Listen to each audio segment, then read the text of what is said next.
Assalamu alaykum muhtaram qarindoshlar. Ko'rayotganinglar Erkin Osiyo radiosi Uyg'ur bo'limi Tor televiziyasining haftalik xabarlar programmasi. Saytimizga xush keldinglar. Bu saytimizda mushatta jarayonida berilgan muhim xabarlarni bir qator eslatib o'tmoqchimiz. Men Erkin. Men Gulchehra. Yilda bir qitim o'tkaziladigan Dunyo UN qurultiyi bu yil yana Vengriya poytaxti Budapeshtda o'tkazildi. Qurultay 8 ayning 6 kunidan 8 kunigacha Budapest shahrining Bugash degan sarosida olib berilgan. Uyg'ur vakillari bir qancha yildan buyon davomli turda Valla qurultayining asosli mehmoni sifatida ishtirok etib kelmoqda. Bu qitimmo Dunyo Uyg'ur qurultayi maxsus o'mak tashkillab qurultayga qatnashgan bo'lib, Uyg'ur naqshi musiqa va usullarini o'rindigan. Qurultay 10 avgust oxirlashdi. On qurultayı davomida muxbirimiz intayin mo'jizalik qiziqarli bir narsani bayqagan. Ya'ni Vengriyada yashaydigan majarlarning atvorlik qushlaridan Majar qarchug'isining Uyg'ur diyoriga bog'langan qiziqarli uchurlarga ega bo'lgan.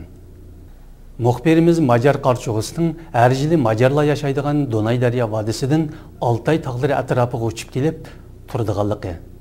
Bu doiraning texmo sharq tarafiga yoki g'arb tarafiga o'tmaydiganligi. Faqat Donay daryo atrofidan Altay tog'lari rayonlarigacha bo'lgan bepoyon zimindilla erkin uchib yuradiganligini anglagan. Elib berilgan ilmiy sinoqlarda ma'lum bo'lishicha yana har yili Donay daryo vodiysidan Altay tog'larigacha uchib boradigan Majar qarchug'isining boshqalarining 10% qaytib kelmaydi ekan. Xitoyda bu yildan beri yuz bergan sel ofatida o'lgan yoki yo'qolib ketgan odam soni 2000 dan oshgan. Bevosita iqtisodiy ziyon 275 milliard yuanga yetgan. Bu yil Xitoy yuz bergan sel ofatida jami 1.400.000 eg'iz uy o'rilgan. 12 milliondan ortiq odam bexatar joylarga ko'chirilgan. Xitoy davlat meteorologiya markazi chorshanba kuni ogohlantirib, oldimizgi kunlarda Jiaochuda yana keng doiralik latta eqish voqealarining yuz berish ehtimolligi borligi, yomg'ir yog'ishining ko'payayotganligini bildirgan. Xitoy Xalq ishlar ministerligi oz deganda 45.000 kishining uylaridan yiroqlashtirilganligini, 30.000 chida tarqatilganligini e'lon qildi.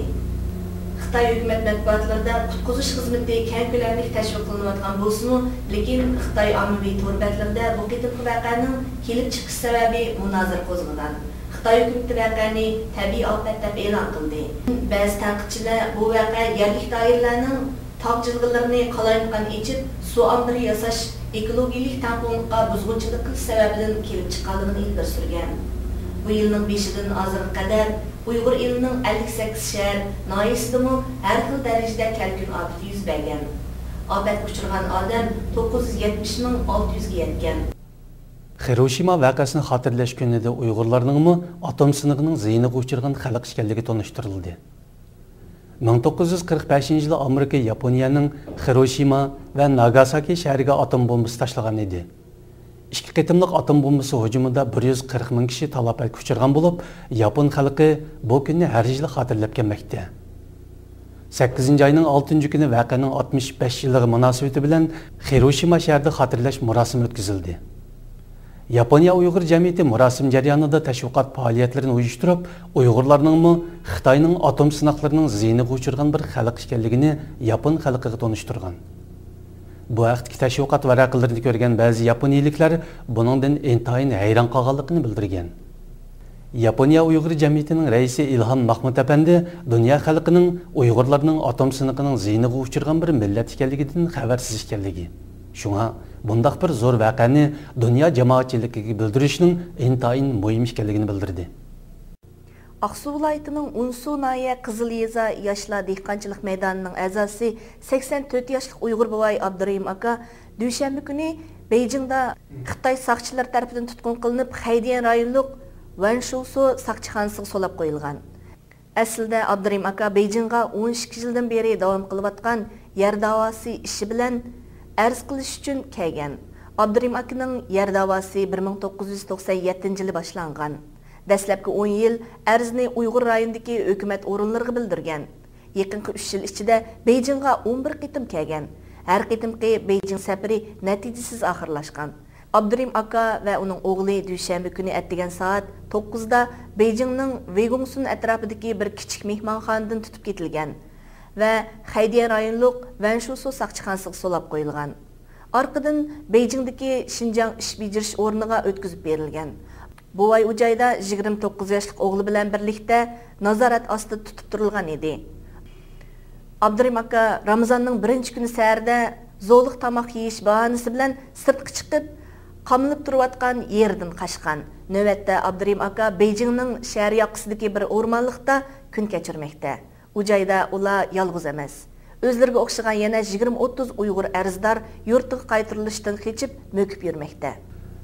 Xitoy ijtimoiy fanlar akademiyasi 11 avgust Ramazanning 1-kuni 2010 yillik diniy ishlar ko'ktoshlik kitobi e'lon qilib, Xitoyda diniy e'tiqod erkinligiga kapolatlik qilinayotganligini ilgari surdi.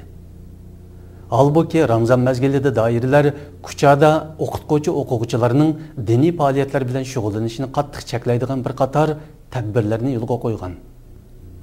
Gerçi hazır yazlıq ta'til mezgili bolsa-mı, doiralarning bu turdagi tartib selish harakatining maktablarda yuqori pallaga chiqqanligi, hatto Ramazonda o'qituvchi o'quvchilarning ro'za tutgan tutmaganligini sinayotganligi oshkorlandi. Xotanda bo'lsa viloyatlik Milliy ishlar komiteti bilan viloyatlik bozor boshqarish idorasi Ramazon arifasida birlashma o'qitirish tushirib, Xotan tavasidagi restoranlarning Ramazon oyi mezgilida tijoratni to'xtatishni cheklagan. Yerlik restoran egalarining radiomizga oshkorlashicha, doiralar yana restoran egalaridan Ramazon jarayonida tijoratni to'xtatmaslikka tilxat olgan.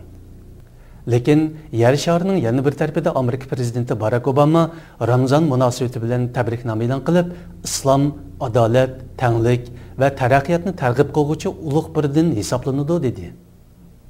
Shu kuni yana Uyg'ur milliy harakatining rahbari Rabiya Qodir xonim tabriknoma e'lon qilib, Ramazonni muborakladi. Xitoy hukumati 7 ayning 20 kunidan 8 ayning 5 kunigacha Qozog'iston, Qirg'iziston, O'zbekiston, Avstraliya, Pokiston va Turkiya qatorliq 6 davlatdan 45 kishini Beijing, Shanxay, Qashqar, Turpan, Urumchi qatorliq shaharlarni ekskursiya qildirgan. Atalmış vatanparvar muhojirlar o'mikida Turkiyadagi Uyg'urlardan Sabir Bug'ra, Olqan O'ztürk va Dilshod Uyg'ur o'g'li, yana qozoqlardan Abdulla Aqay va Abdulla Malquch qatorliq kishilar o'rin olgan. Mazkur voqea Turkiyadagi Uyg'urlar orasida qattiq g'ulg'ula qo'zg'agan. Bu o'mak bilan Uyg'ur diyoriga berib kelgan ismini oshkorlashni xohlamagan bir Uyg'urlarning turmushining bak yaxshi bo'lib ketganligini, Uyg'ur diyoridagi adolatsizlikni Xitoyga deyish orqali hal qilish kerakligini, kafixonlarda Xitoyni tillash bilan Uyg'ur masalasini hal qilg'il bo'lmaydiganligini ilgari surgan edi. Bu xabar radiomizda anlatilgandan keyin bu voqea Turkiya qatorliq ellardagi Uyg'urlar orasida kuchli munozara qo'zg'ab, o'makka qatnashgan Uyg'urlar tanqidlangan. Lekin o'makka qatnashgan Uyg'urlar o'zining harakatini oqlab, adolatsizlikning Xitoy bilan so'zlashish orqali hal bo'lganligida ching turdi. Hurmatli televizor ko'ruvchilar, yuqorida sizlarga haftalik xabarlar sahifamiz bo'yicha bu hafta jarayonida yuz bergan muhim xabarlarni siltib o'tdik. Kelar juma ko'rishguncha omon bo'lgaysizlar. Xushvaqt bo'linglar. Xayr xo'sh.